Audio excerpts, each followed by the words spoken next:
Hey, everyone, we're back.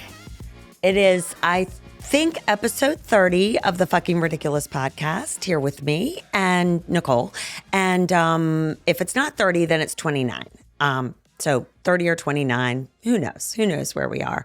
We're still in January, though, so we know that. Just wanted to give myself that plug of sharing the podcast, following, subscribing, going on to social, doing something maybe daring and that you never do, and liking, commenting, and following and answering questions is all super helpful. And if you want to reach me, at just thefrpod@gmail.com is the email address, and then at thefrpod on Instagram and TikTok, and then on the Facebook, there is a little something, but we're going to talk about that in a minute. I'm kind of mad at them. But anyway, oh well. I always appreciate you listening, but any help to promote this is really appreciated. Okay, shout outs. The first one is to American Airlines. I know everybody's all pissy about the airlines right now, and they've been having a tough time. But let me tell you, I flew American, and they were amazing, especially when coming back, where I had a 3-legged dog that I did not leave town with. The flight attendants were amazing. The pilot was amazing. Everybody was awesome. It was so great. And we are not VIP. We were not first class. We were just your basic Gen Pop. And thank you, American Airlines, for being so freaking cool. I will fly you again. Shout out to Billy B. You know who you are. This is my awesome friend who is a veterinarian, and she has her own ER practice, all female owned in Pennsylvania, called Mason-Dixon ER. And so proud of her for that. But if I get to the story about why I had a 3-legged dog, it's because of her and her amazing ability. So I'm giving a shout out to Billy and all of the other amazing veterinarians out there who work tirelessly and are so they have such a skill and such an affection and just such a kind heart to all of these animals that they treat, even cats. So because I was with some of my college girls, I wasn't watching the news at all. We were watching funny movies and hanging out and chatting and, running our mouths. But there are a few things that have been happening. Some are yay and some are pfft. So yays are Ticketmaster and Live Nation will now go before Capitol Hill to discuss the whole Taylor Swift ticket debacle. And I'm thrilled because I really hope that they get it stuck to them. And I've talked with them before. I can't stand them. I can't stand their monopoly. I can't stand their fees. So I really want something great to happen. Maybe, let's fingers crossed, something will happen there in Washington because I think we know not much else is going on right now. I'm kind of this on. Alec Baldwin was convicted of with the shooting of the gun that was supposed to be a prop and unloaded, but it was loaded and it actually killed someone on set of a movie. I'm not sure how I feel about this, so I'm just giving you this information to digest. I feel awesome about this one. Number of podcasts going down since the pandemic. This is great for me because obviously I have a podcast right now, and the fewer there are, the more chance that people will listen and like mine. So there's another subtle plug if you didn't realize it. If you are looking for a next career, if you've recently been laid off or if you're going to college or if you just are really good with numbers, we apparently have an accountant and auditor shortage. So if you're good with numbers and love balancing the books, go to school for that, get trained in that because we are now outsourcing a ton of it, and 95% of it is going overseas. They can do it. So I don't love that personally. We're all upset about TikTok and privacy issues. We're sending our books overseas. Not that I don't support people in the global world. I just am making a point that could be an American job as well. I feel good about this one with a caveat. I do not think you should do this while on the clock because I am definitely not using my taxpayer dollars to pay for what I'm about to share. Police officers need sex too, okay? They do. if you are involved with a police officer, if you meet one, you go on a date, you're married, whatever, and you want to have sex with them, just do it, because they really apparently are starved right now for sex, because there have been 2 separate stories, one in Nashville and one in New York, about police officers having sex on the job. Like, I guess because they are just, it's very stressful. They need it.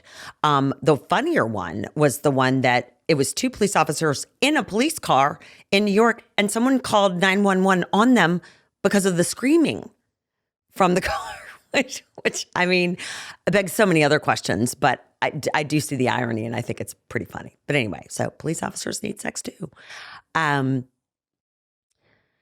The company formerly known as the Facebook, they are reviewing some policies surrounding their nudity standards. So basically, people think it's unfair that someone who identifies as male can show their chest and their nips, but someone who identifies as female or has also a chest but bigger and nipples, they're not allowed to show it. So what I'm about is, I can't promote my podcast on the Facebook. I'm now I'm restricted because of the word fucking in the Fucking Ridiculous podcast, even though I don't say the whole word or spell it out. But someone's going to be able to put Boobs Magoo up there with her nips. Fuck you, Zuck. Chat GBT. Okay, you know, I am for Chat GBT for so many areas to help us. I am not for it when people are using it to get ahead in school, get ahead in business, etc. And I read this article that said ChatGPT applied for a job at a consulting firm, and the writing sample or review brief that was sent in was 80% better than the rest of the applicants. That, my friends, is not only scary, but fucking ridiculous, okay? So either we need to step up our game in our writing, maybe less texting and acronyms and more actual writing, or you're not going to get employed. They'll just be robots. This thing, I am 2 thumbs down. I am very upset about this. So I did not know this until I came back from being with my friends. But in the county that I live, where I have children, there was a child, a middle school student, discovered with a loaded gun in their backpack. And now the county is going to start pilot testing metal detectors in the schools. And I am not okay with this for so many reasons. I don't understand why a middle school student would have a loaded gun at school. It makes me so sad when I hear these stories, because it makes me wonder what they have experienced that makes them think it's okay, or that they might need such a thing at school. So that's a whole different topic. But now, when we could be putting money towards the actual education of our children, we're going to put money towards metal detectors and the like to beef up security so our kids can go to the school that's actually not keeping up with teaching them well. Not any fault on the teachers or administration. I repeat, not their fault. And that leads me to my last thing in the news. That is, we have reached the debt ceiling. And for those of you who don't know what the debt ceiling is, we borrow money and spend against ourselves. And I did some research on this because I really didn't understand what that means. I mean, I understand being in debt. I understand overspending and spending and living beyond your means. What I didn't understand is what $31.4 trillion actually is. Because basically for me, once you get past billion, I'm kind of like, I feel like that's like pretend. It's like crypto or an NFT to me. It's like, I can't get my head around it. It feels really like imaginary world. So I'm just going to read a book about imaginary stuff rather than focus on that. But This is money that we've reached the limit, so there's no more to spend unless Congress says, okay, yeah, we can pass a bill that says that we can extend it and make more imaginary money to create our debt so that we can keep funding all of the things that we fund with this debt. The bad part about this is, well, there's so many bad things. We did not have this debt in the year 2000. It has accrued over the past 23 years. So a friend of mine was so nice to put this into perspective for me in layman's terms. So I'm going to share what he said with you to give you an idea of what $31 trillion looks like in time. So if one day you have 24 hours, there's 86,400 seconds in that day, in that 24-hour day. 1 million seconds equals 11 days. Okay, so we all know what a million is. Now, a billion seconds equals 31 years. Okay, that's a long time. I mean, that's a long time. So 1 trillion seconds equals 31,700 years. So we're in debt to ourselves and some other countries over 31,000 years if we looked at it in dollars to years. If for some reason the time references kind of like confused you, the bottom line is this. We as a nation would have to save $100,000 a second for the next 10 years to get out of debt. A second. That's fucked up. The other piece to this is that 80% of that debt is owed to ourselves. Like we've borrowed against ourselves to fund programs that we need, education being one of them, military being one of them, Social Security being one of them, Medicare being one of them. So these are programs that like keep our country moving along. The other 20% is owned by other countries, and Japan owns the most of our debt, and then China. And apparently when they are flush with money, our debt is good to buy because they get interest on it, but also it's considered a stable investment. So they can take our debt on and they know that we'll pay them. If we don't raise the debt ceiling, we will not be paying out any of these programs. So that means federal employees will lose their jobs. If another country is to call in their note and we're supposed to pay them, what are we supposed to pay them with? I don't know. None of that is good. But on the flip side, raising it is we're just $31 trillion. It's like imaginary monopoly money. And I think everybody's just like, well, we can't really get our heads around it, so let's just keep on going. And there are only two ways to really reduce this. And it is this. They are these.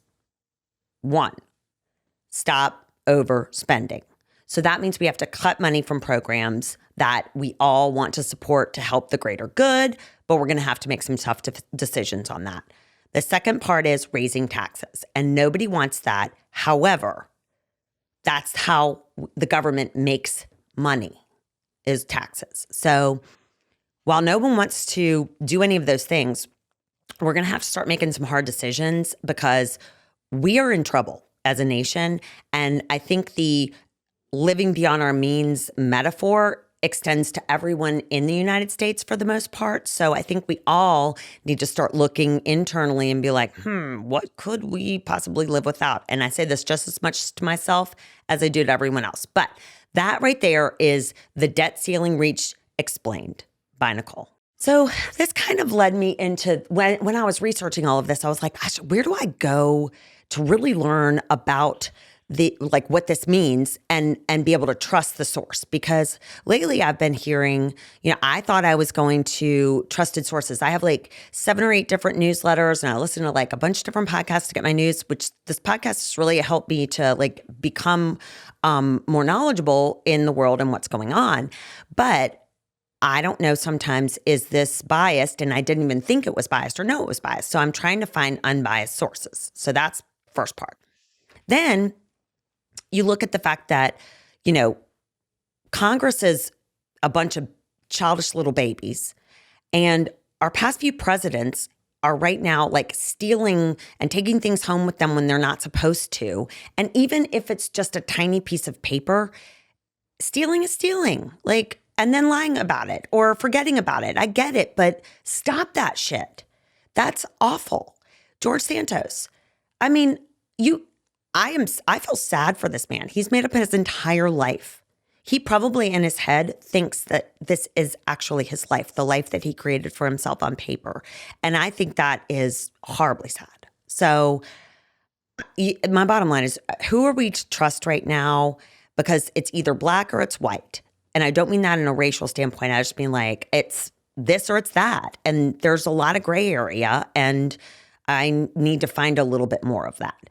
I also am questioning how one person could be elected into the presidency and it be expected to do all of the things that revolve around our nation well.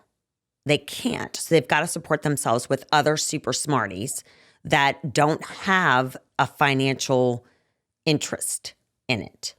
So it sounds like we need a group of uber wealthy billionaires who are smart, not egotistical, and have certain skill sets in certain different industries and areas that they can all come together and work like the Super Friends did. And they met at the Justice League. And Aquaman always had to swim there because he could only, get there by swimming. And Wonder Woman had her invisible jet. If we could create a Super Friends, not like the Marvels, because they're not, maybe they're smart, but they rely more on their like powers. We need like Super Friends smarts. So if you know any of these people that are willing to take the job or lead the search, let me know, because I think we're going to need them sooner than later. Trust. So everyone's like, this is fake news. Is this real news? Trusting, da, da, da. I feel like we've gotten to a point in our society where we're not even sure what trust is. And I think that people now can people confuse being authentic or seeming authentic or the quote unquote being real as trust, because everything is done through a screen. So you can't actually see someone's body language. You can't get the feel for what their character is without like fully being present with them.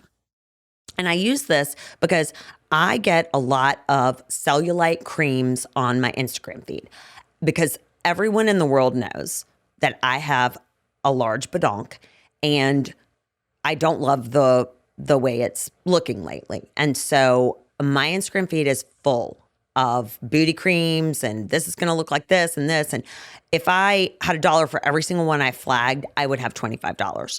And that's a lot when you're looking at all these different booty creams. And I'm like, well, maybe I should try this one. Maybe I'll do this one. Maybe I'll do this one.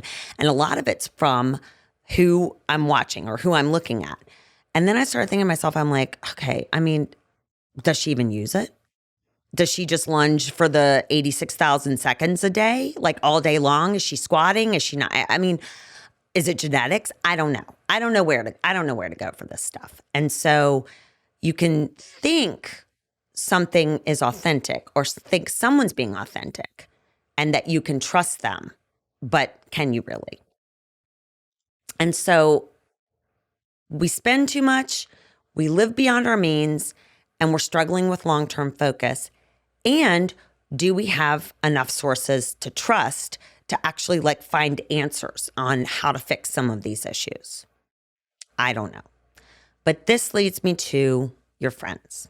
And so I was just with several of my college friends, and we were just talking about how our friendship is very not out there, like in the public eye. Our friendship is like stupid texts and gifts and, a stupid little nickname, but we rarely post anything because we just don't think to. Which I'm not saying if you post, that's bad. I'm just saying we just don't. However, as we've gotten older and you go through different challenges and you get together on these things, if one person shares something that they've been struggling with, that oftentimes will open up other people to do that. And to trust your friends to A, listen to you, B, not judge you, and C, keep that information to themselves or that small group. That's a big ask. And I feel like that is a huge ask now. And I'm not sure how deep and how trustworthy our friendships are if so much of everything is done by screen and you don't have that human connection. And so this weekend, just, I will share my own experience in that I had the worst day on Wednesday. I had the worst day. It started on Tuesday and I was sad. And I was sad about some things that I had realized that I had done to myself without even realizing it. And so then I got to the airport and I got a piece of news that made things 100 times worse. Something that I was counting on did not come through and I was devastated. And then the next plane that I get on, I get another piece of news that I was absolutely not expecting. And that also made things feel even worse because that was another thing that I could not fix at that point in time. So by the time I'm boarding the second plane, I am trying not to cry. I've been trying not to cry the whole day. And now I'm like, oh my God, I'm going to see my girls. I can't go in like this because who wants a Debbie Downer coming in? Nobody. But I could not keep it together because I was like, my entire infrastructure of my life feels like it's crumbling in front of me. And that is not a great feeling to have. So once I get there, a couple drinks later, they're like, what the hell's going on? And I tell them, and they're like, oh my God, that totally sucks, but here's the deal. And even just getting it off your chest feels really good. But then when someone else is like, hey, guess what? It took me 6 years to start da-da-da-da-da. Or, hey, it took me 10 years to figure out that I did not want to be married to that person anymore. Like, those are the kinds of things that people need to share so that you're like, okay, I'm not alone. I'm not out there just drifting, flapping in the wind with no parachute. So building strong friendships, retaining strong friendships is really key. And I think the key to that is to A, be authentic, be yourself. You don't have to agree with everything that your friends agree with, but that doesn't mean that you can't be friends. It just means that maybe you can't talk about that particular topic. Am I going to judge you about you liking this particular issue and me, I'm on the other side? No, we just won't talk about it. That's not a big deal. Empathy. In order to have a solid friendship or any kind of partnership or relationship, people have to have empathy. And empathy means you have the ability to put yourself in other people's shoes and kind of think, how would I feel if I were them? Or if that happened to me, how would I feel? And what would I need? What would I do? And that's a big ask also from people, because now with this instantaneous world that we have, when you fuck up or when you make a mistake and you feel bad about it, you can feel bad about it, but you don't dwell on it. You don't take days to hate yourself and really figure out why did I do that? Oh my God, I'm the worst person in the world. And then kind of have to dig yourself out, because I think something else happens so quickly that then you're on to the next thing. And the you in this is the collective you, not you personally or me personally. I think that that's kind of how it is. And because we're so easily swayed by things and we can divert our focus so quickly, we are losing that empathy chip of thinking, oh my gosh, I can't imagine what it would be like for that. And so I'm going to use this little experience that happened with all of us together. So I've already said Billy's a vet.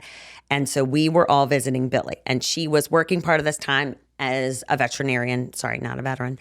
And though much respect to veterans. And then the other times we were just having fun. The first day we're there, first day, in true fucking ridiculous fashion, a Good Samaritan brings in a tiny, tiny 6-week-old, probably, puppy, newborn, basically, island dog. And It's been run over by a car and left there for a long time. So they bring in the dog's still alive, and Billy has to amputate her leg. She had never done that before, first time for everything. So now we have a 3-legged puppy infested with lice, left for dead, newborn, and is now 3-legged. So we are all like, oh my God, what are we going to do with this? Like, it's a baby nugget. I mean, so tiny, emaciated, just starving. So we take care of her the whole week. And the long and the short of this is certain airlines won't let you fly with animals, especially internationally, but American does. Thank you very much. And they let us bring this 3-legged puppy home so that it could go to the ER clinic and then be adopted by a friend of a friend. So we know that this little baby nugget is going to have a good life. Now, most people would go on holiday with their girlfriends and come back with like a t-shirt or like extra weight, hopefully not an STD or anything, but we came back with a 3-legged puppy and some extra weight. But that right there though, that's empathy. That's like, I can't turn away from this. I can't not take care of something.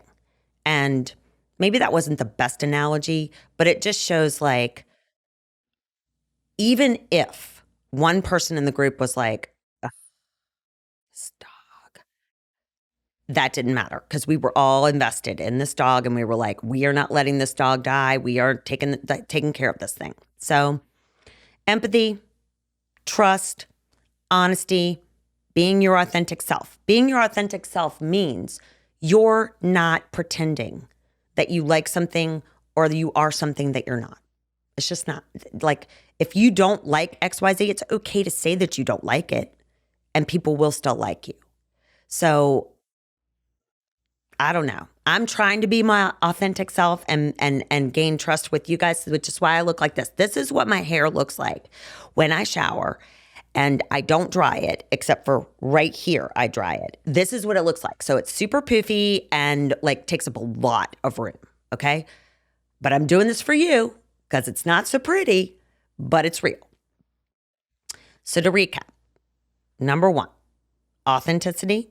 Number 2, if you are not happy with your authentic self, work on your empathy factor first, because as soon as you change your focus and look at other people and what they're going through, you'll see things in such a different light. It's amazing. Number 3, be honest with yourself. If you are walking the walk and talking the talk, great. If you're faking it until you make it, I get that too. But if you are not the person that you thought you wanted to be, or you aspire to be, you absolutely can fix that. So start with empathy and friendships and honesty. So the quote of the week is, confidence comes not from always being right, but from not fearing to be wrong. This is from me searching for quotes about trust and self-trust. And I liked this. Actually, I didn't develop it. It was from a guy named Peter T. McIntyre. I don't know who he is. Maybe but anyway, thank you, Peter. So basically, this also goes to arguing. Like, is it better to be right or is it better to like have something solved? And confidence is, you are going to be wrong sometimes. And I fucking hate to be wrong. But acknowledging that and then saying, oh, I fucked up and moving and fixing it is way better than just going through your life thinking that everyone else is the problem. Because that's not true. You're the problem too. What I'm loving. So I usually use this particular electrolyte when I am doing my partying, and I was out of it. So I had to use one that Susie Organic, my mom, used to use, and it's called Dr. Price's Electrolyte Mix Super Hydration Formula. Sorry, it's a long title. No sugar, it's GMO or no GMO, and all that good stuff, and it's dirt cheap. I used that, as did my girlfriends, all week long, and it was fantastic. Hydration is key when all you're doing is eating salt and drinking alcohol. Hydration's key, and this really helped. So that's a free shout out. I'm not getting any kickbacks from them. Not so deep thoughts. Number 1, hiding money from yourself is one of the smartest things you can ever do.